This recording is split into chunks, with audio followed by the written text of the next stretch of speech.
Welcome to Novel Ideas, Chats with Local Authors. I'm Carolyn Luck, and I'm here with co-host Josh Brogadir. It's great to be with you, Carol. And our guest today is Carrie H. Johnson, Framingham native, which is terrific. And by the way, I appreciate that you have a master's in journalism from Northeastern University as a journalist myself. But this book we're going to talk about today is Hot Flash. This is not your only book. Right. But let's talk a little bit about what you've done as well. You teach communication, business courses, Worcester State, Quinsigamond as well? Yes. Correct? And the Center for Women in Enterprise in Boston. Is there anything you don't do that we should know about? I love teaching. Finally found it after all this time, the thing that I'm good at and that I love, teaching and writing. Terrific. Yeah. And Hot Flash is what we're mostly going to be talking about today. Yes. A book that I couldn't put down. Carol's going to call it steamy. Is that an adjective you're comfortable with? You? Yeah. Suspenseful. Ooh, Steamy. like Yeah, you got to have a little steamy in there. Okay. I like that. Let's get at that. Good enough. Definitely. Very good. Well, Carrie, you grew up here in Framingham, and as you say, the town was very different. But when you went to school, was English something that you liked? Was it? How did you do in school? Would you like to talk about I did good that? in school. I was an average kid, I think. Writing wasn't, that big a deal for me. I really never knew what I wanted to be when I grew up. But I do remember for English, I had to write a story, and, like you do for English class. And my story was the terror of my childhood. And I remember the teacher saying that it should be on the required reading list. Okay, and it was about a black flagpole that I used to always run into when we would come out of the house, we'd jump over the hedges and, play in the street. And there was a black flagpole before you got to the hedges. And I always ran into it, always. And so that was my story. And while I enjoyed it, I think I loved to read. I read everything, all the Nancy Drew mysteries. Do you remember Nancy Drew? Yes.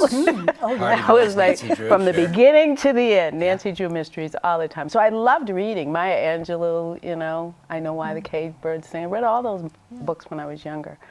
But writing, I don't remember really writing, or it being that, like I said, I never knew what I wanted to be when I grew up. I just liked to read.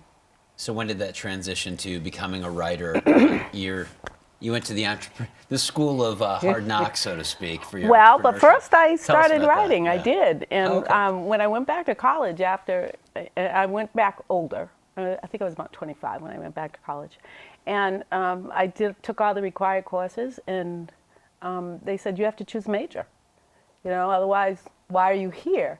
And I didn't know what I wanted to choose, but I do remember the English teacher saying I was a good writer, so I chose journalism.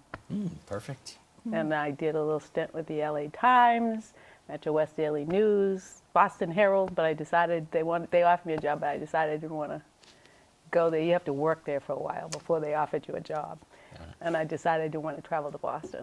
Yeah. Well, it's kind of an amazing story, which was actually your first book. It's a memoir titled From the Pits to the Palace. I love that title, One Woman's Journey. And you really go through all of these struggles and the tough times, and people kind of get into it with you.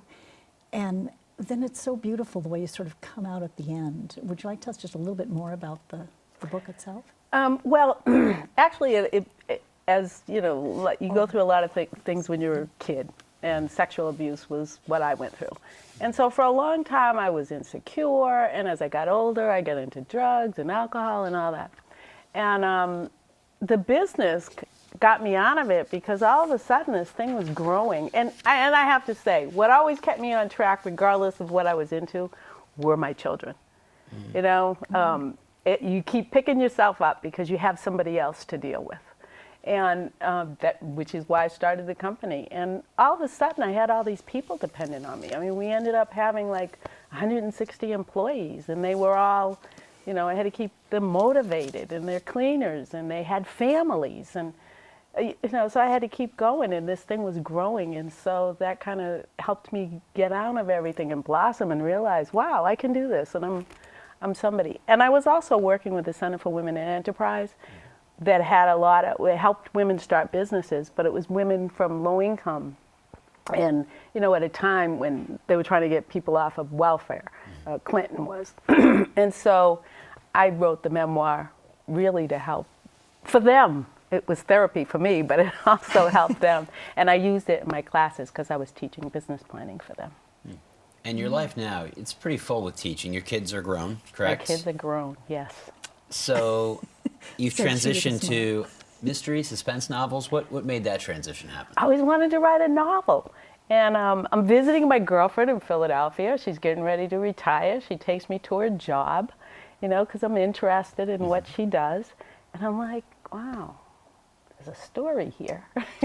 So I sat down and talked to her about it and ran some ideas by her and asked her if she would, you know, be my advisor on it. And she said yes. And so it became that book. And that first time I said, the name of it's going to be Hot Flash. Wow. You know, so. Well, I'm just glad you haven't given up your teaching yet. Actually, Carrie and I go back to 2011 when she was my professor. Ooh, And nice. Yeah. I first decided that, well, maybe I might want to write. And so I took this course. And she just had this incredible way of really tough love. I mean, she'd make us read out loud. And it was Good something. for you, by the way. It was something Told like. my students the same She would thing. say, well, that dialogue sounds pretty good, but come on, that character's not going to say that. So where did you get this? Where did you learn to do this? Oh, it's real life. I mean, that's the way it is. And remember, I didn't go to school to be a teacher. So I'm living all this. Right? And you have to have thick skin and you want to do it right. I mean, you get into it if you're going to, you know, go forward with it and you want to really get into the meat of it. So Well, thank you. we had to be, it's all about honesty. If you remember at the beginning of the class, Yeah. it said, so if you can't take it, you can leave now, but this is how this class is going to be because it's about helping each of us get better. I mean, I was learning too. We were learning from each other. So, and that's kind of how I teach. Well, a little bit different with younger folks, but still it's that I am not your traditional professor. Okay. That's true. So what's the best advice you've ever gotten about being an author? About being an author is to write for yourself. I think that's the best one. It's not about, you know, everybody wants to be published, right? Or find a big publisher and not have to self-publish or something if you're writing a novel. And so you might think about, well, who's the audience and, you know, who should I write for? And really, it's just somebody told me, you know, don't worry about that. Write for you. It'll find where it's supposed to be at the end. I like that. You know, it's all about writing for you. And I didn't know how to write mysteries, so I didn't know how to write fiction. I was a newspaper reporter. Right. Before Hot Flash came out, I took a 2-year online fiction writing class. And then I took that thing about writing mysteries. And the best thing anybody ever told me for that was, when you get stuck, kill somebody. Ooh, And it worked. good. It worked. You know, all right, time for you to go. Nice. What do you like best about writing? And what do you like least about writing? What I like best is we were just talking earlier, how you can get lost in it. It's just, you sit down to write and you can look up and the day is gone and you're so immersed in that. You're in that other, you know, and it's like, it's, I don't know, peaceful, I don't know, it's just fun, you know. And the least thing I like is that when writing for myself was one thing, Hot Flash, and then of course getting it published. But then when you get in the world of publishing, now you have to write a book because you have a contract. Right. And they say, I want an outline for your second book. So you're sitting there thinking the whole book through before you even write it. And I think that was, I did not like that at all. I like sitting down and letting, because the other thing I learned was, somebody said to me, learning how to write fiction, somebody said, just go with it. Sit down and start writing. The characters will tell you where to go. Nice. I like that. And I said, that sounds like such malarkey. I think it What? sounds real. No, not when I was like, no Not for way. you. Okay. But they do. Oh. when I learned how to sit down and just write and let it go, they do. They tell you where to go. You mentioned before about people don't want to self-publish necessarily when they're thinking of a novel. Kensington Publishers, how did you connect with them? How did that all come about? A class I was teaching, a business planning class, and one of the students in the class wanted to start a publishing business. Matter of fact, she had it on a smaller level, but she was trying to grow it and turn it into a real business. And she asked me if I was on, there's a Mystery Writers of America website. Okay. And I was, and she said, well, go on there and look. I hadn't been on there for a long time. There's a list of publishers that don't require an agent, okay? And I had tried to find an agent and couldn't. That's the hardest thing to do, because you find somebody that wants exactly what you're offering at exactly that time. It's very hard. And so I sent it out, and I found publishers that didn't require an agent, and I sent it out to, I don't know, about 7 or 8 publishers. And Kensington called me about a week before Christmas one time. Nice. Yeah, it was a nice Christmas present. You know. Sure. And when I did it, I sent the query letter for the book, and I said at the end of the query letter, because I thought it would make it more, you know, make them want it more. I said, now you're going to want to know what happens to Muriel and the other characters for book 2, you know, the series kind of thing, and the bodies in the water. And so when they called, they said, yes, so tell me about the second book and the bodies in the water, which I had no idea. I was just writing it to make it sound good, but I came up with a story idea talking to her. Perfect. Yeah. You're good on your feet. Yes. Wow. You learn that That's as an awesome. entrepreneur. Mm-hmm. Wow. Well, I think it's about time for us to take a break, and when we come back, we'll get into this steamy novel, Hot Flash. Okay.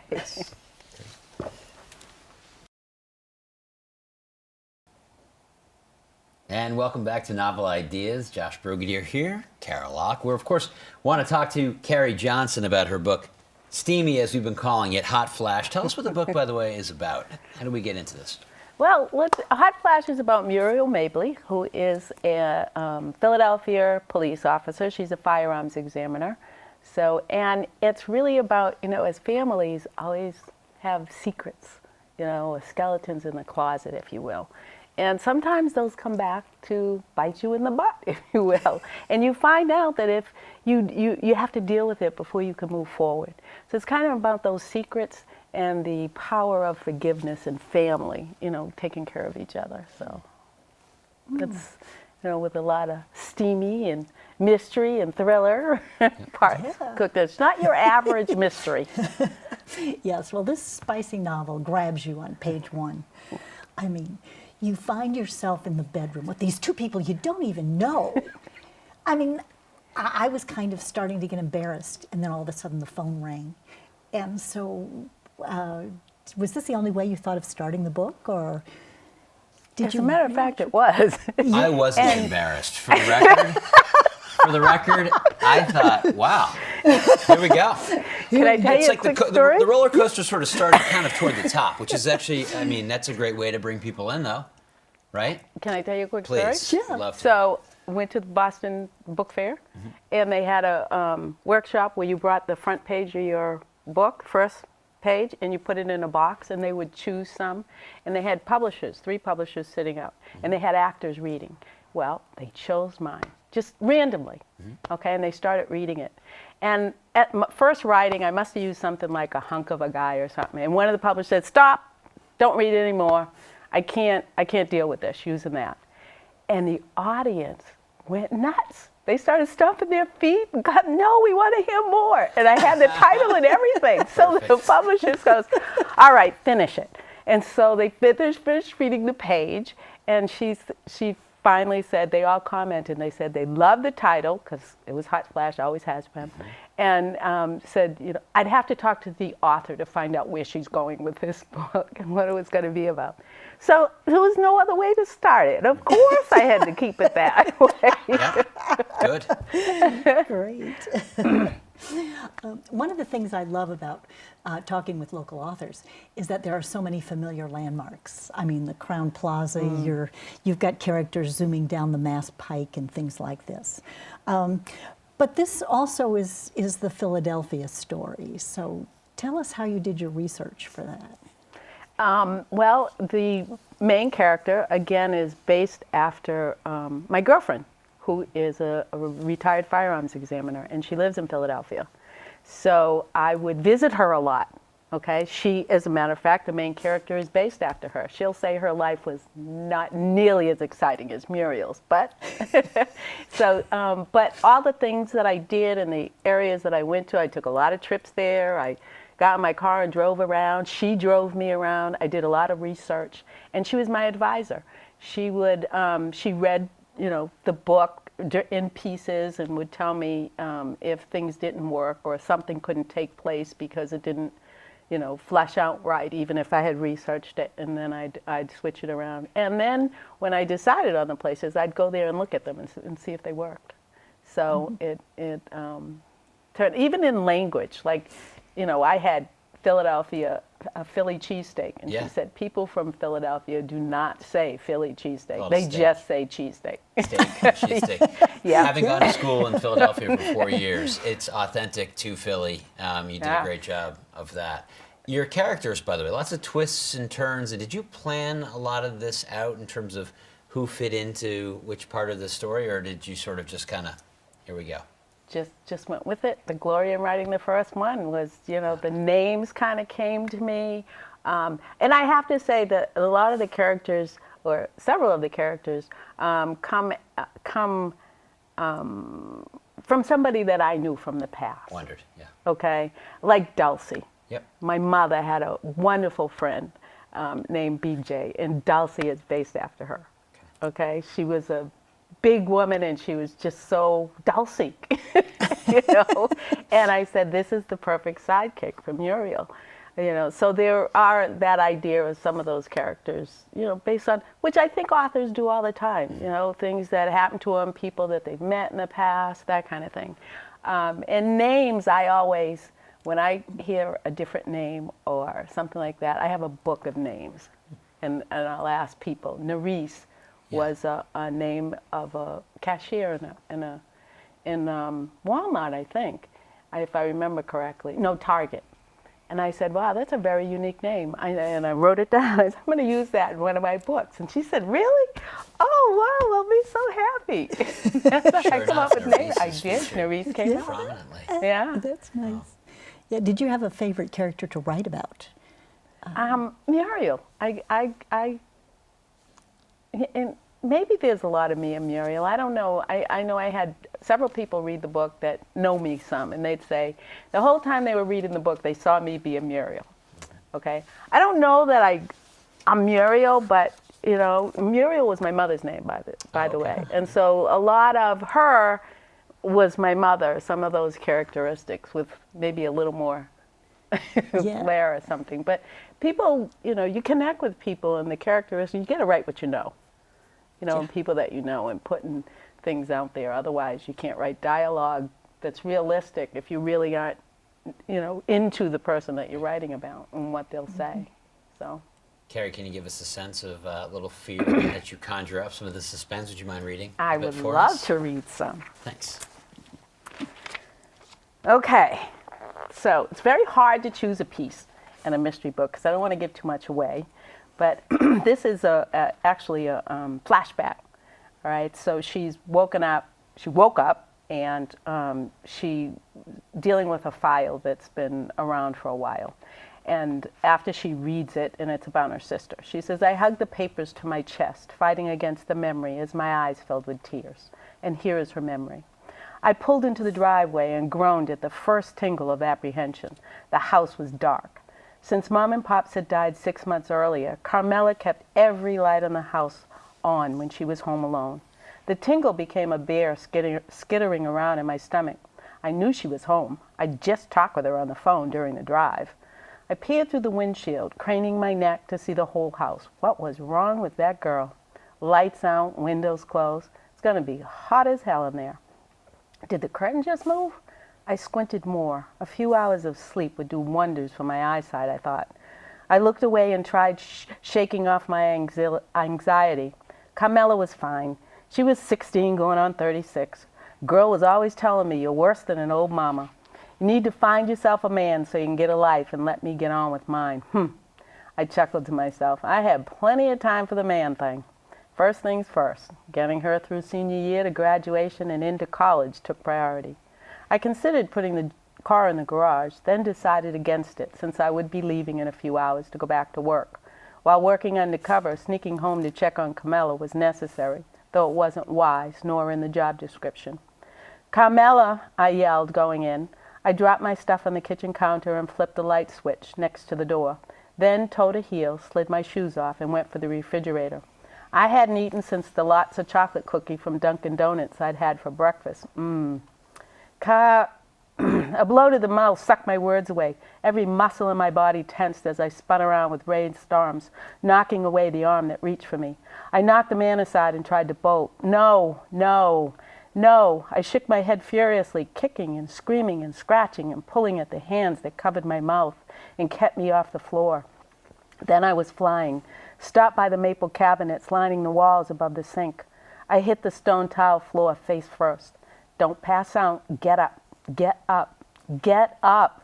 I was a rag doll when he lifted me off the floor and banged me down on the island countertop. My back cracked like a 2x4. My head ricocheted from the force. Blood pulsed through my veins and slammed against my temples. I gulped a breath and thrust my leg out, kicking the man at my front in the face, and went for my ankle pistol. The second man tried to knock it away, causing a bullet to discharge and hit the ceiling light, which then crashed down on his head. "Move!" I rolled off the counter and stumbled backwards, holding on to the gun with both hands, waving more than pointing it at them. "Carmela, where are you, baby girl? Answer me." "Mel?" I backed up to the hall staircase and looked away for a second. The man bolted out the door as my pistol exploded again and again. Pain shattered my body each time I raised a foot to take another step, shoving me to my knees at the top of the stairs. Tears and mucus blinded me as I struggled to stay conscious. "Mel!" I pulled myself up by the railing and stumbled up the last steps to the bedroom door. "Don't be..." In the shadows, I could see Mel's silhouette. She was face down across her bed. I flicked the wall switch and went to her. Carmela's 90 pounds felt like 900 as I struggled to turn her over and leaned in close to feel for her breath. "Please, dear God, please." I pushed the hair from her bloodied face and rubbed her cheeks. My insides tried to force their way to the surface. Black and blue handprints peppered her thighs. Blood trickled from her groin. "Come on, girl. Wake up. You're all right. Come on now. It's just me and you now. You have to be all right." I pulled the soiled bed sheets around her half-naked body and rocked her. "It's going to be okay, Mel. I'm here." Wow, what a vivid scene. Yeah, and the intensity is like that peppered throughout this novel. I mean, that's... Yeah. The action kind of, sometimes you feel like you're being dragged behind a car, and sometimes you're on this roller coaster. And I mean, you just don't quite leave the reader alone. Just when you sort of think things are going to be smooth sailing, thwop. How did you pull the plot together? It just came out that way? It did, and a lot of, the other thing was I had a lot of time to write this book. I took my time. I self-published that book. This book had to be published by a publisher. I was not going to self-publish this novel. It would have never gotten published. I needed validation. And so I read so much, all kinds of stuff from Robert Parker and Pam Cromwell, Valerie Wilson, all the different kinds of mysteries, and then other things. And I didn't want it to be a typical mystery and somebody gets killed and then you've got to figure out what it was. I wanted it to be more like a thriller so that at the end of every chapter you were like, oh, I got to keep going. I got to find out what happened. Yeah. And so that was kind of the driving force behind it. And then, of course, sitting there, okay, well, what can I do? Okay, I'm stuck. Let's kill somebody. Sure. It worked. Absolutely. And what happens next? And, that, so. Speaking of what happens next. So you have another... I do. Before we go tonight, talk to us about Cold Flash, just briefly. Give us the, that's the second one in That is the second one in the Muriel Mabley series, Cold Flash. Yes, out soon, right? Yes, it'll be out the end of May, okay? Nice. And Cold Flash also takes place in Philadelphia, and it is about something that's very current, the opioid epidemic. okay, and family, dealing with family, and how close to home it hits. It hits anywhere and everywhere, and it doesn't matter the class or money or anything. And so this is about that, and how Muriel, and saving her family, has to take a little step maybe outside the law in order to make sure it happens. Look forward to seeing that. Wow. Well, Carrie, thank you so much for being Thank you with us so much tonight. for having me. I've totally enjoyed it. This has been awesome. And thank you, Josh, as always, my course. awesome co-host here. And thank you to the folks at Framingham Access TV for making this show possible. And we'll see you next time for Novel Ideas with more chats with some awesome local authors, like Carrie. Thank you.